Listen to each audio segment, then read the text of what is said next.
नमस्कार स्टूडेंट्स।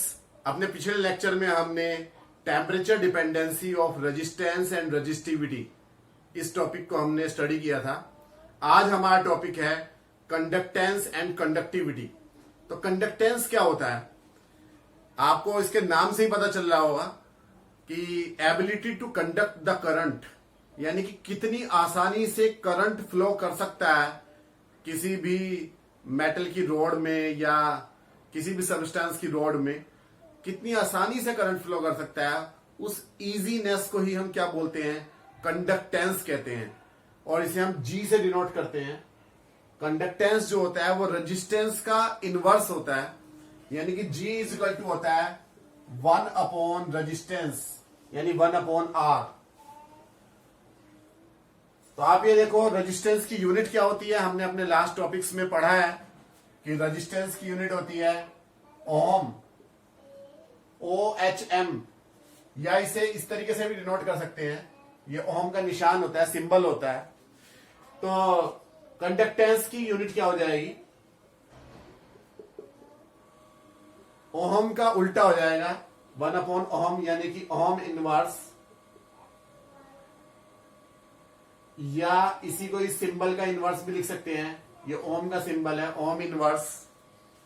और ओम के इनवर्स को ही हम दूसरे तरीके से भी लिख सकते हैं, एम को पहले लिख लो, एच को बीच में लिख लो और ओ को बाद में लिख लो, यानी कि मोह।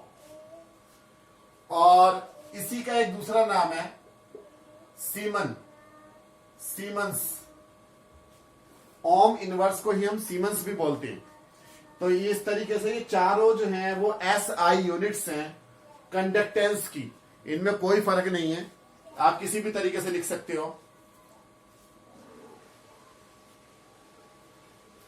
आप ये देखो कि अगर आपके पास L लेंथ का कंडक्टर है और A क्रॉस सेक्शनल एरिया है, आपने उसे अगर बैटरी से कनेक्ट कर दिया है और बैटरी की वोल्टेज V है और इसके अंदर फ्लो करने वाला करंट I है, तो वोल्टेज जो इस पे अप्लाई किया है डिवाइडेड बाय करंट, उसी को आप क्या बोलते हो, रेजिस्टेंस। यानी कि रेजिस्टेंस जो होता है वो वोल्टेज अपॉन करंट होता है। तो रेजिस्टेंस का इनवर्स क्या है, आपका कंडक्टेंस, यानी कि conductance G is equal to क्या आ जाएगा, V अपॉन I का इनवर्स, यानी कि I अपॉन V, यानी कि current per unit voltage is called conductance. यानी कि यूनिट वोल्टेज पे जितना ज्यादा करंट फ्लो करेगा उतना ही ज्यादा कंडक्टेंस होगा। और वोल्टेज ही क्या होता है, इसमें ड्राइविंग एजेंट होता है, यानी कि करंट को फ्लो करने में हेल्प करता है। यानी कि कम ड्राइविंग एजेंट लगा के, कम से कम वोल्टेज लगा के आप ज्यादा से ज्यादा करंट को फ्लो करवाते हैं, तो क्या होता है, कंडक्टेंस भी उतना ही ज्यादा से ज्यादा होता है। अब बात करते हैं कंडक्टिविटी की। जिस तरीके से कंडक्टेंस 1 अपॉन रेजिस्टेंस होता है, उसी तरीके से कंडक्टिविटी 1 अपॉन रेजिस्टिविटी होती है। कंडक्टिविटी को आप सिग्मा से डिनोट करते हैं, conductivity sigma is equal to 1 upon rho. Rho क्या है आपकी, रेजिस्टिविटी। रो क्या है, रेजिस्टिविटी। और रेजिस्टिविटी के बारे में हमने अपने लास्ट लेक्चर में हमने पढ़ा था। रेजिस्टिविटी क्या होती है कि यूनिट लेंथ के कंडक्टर में और यूनिट क्रॉस सेक्शनल एरिया के कंडक्टर का जो रेजिस्टेंस होता है उसी को आप रेजिस्टिविटी भी कहते हो। तो जैसे कि आपको पता है कि ओम्स लॉ की जब हमने डेरिवेशन की थी तो R इज इक्वल टू क्या आया था, रो L अपॉन A। तो रो क्या थी यहां पर, रेजिस्टिविटी। तो 1 अपॉन रेजिस्टिविटी को ही हम क्या बोलते हैं, कंडक्टिविटी बोलते हैं। तो इसकी यूनिट क्या बैठेगी, रेजिस्टिविटी की यूनिट की इनवर्स। और यहां से आपने रेजिस्टिविटी की रो की यूनिट निकाली थी ओम मीटर,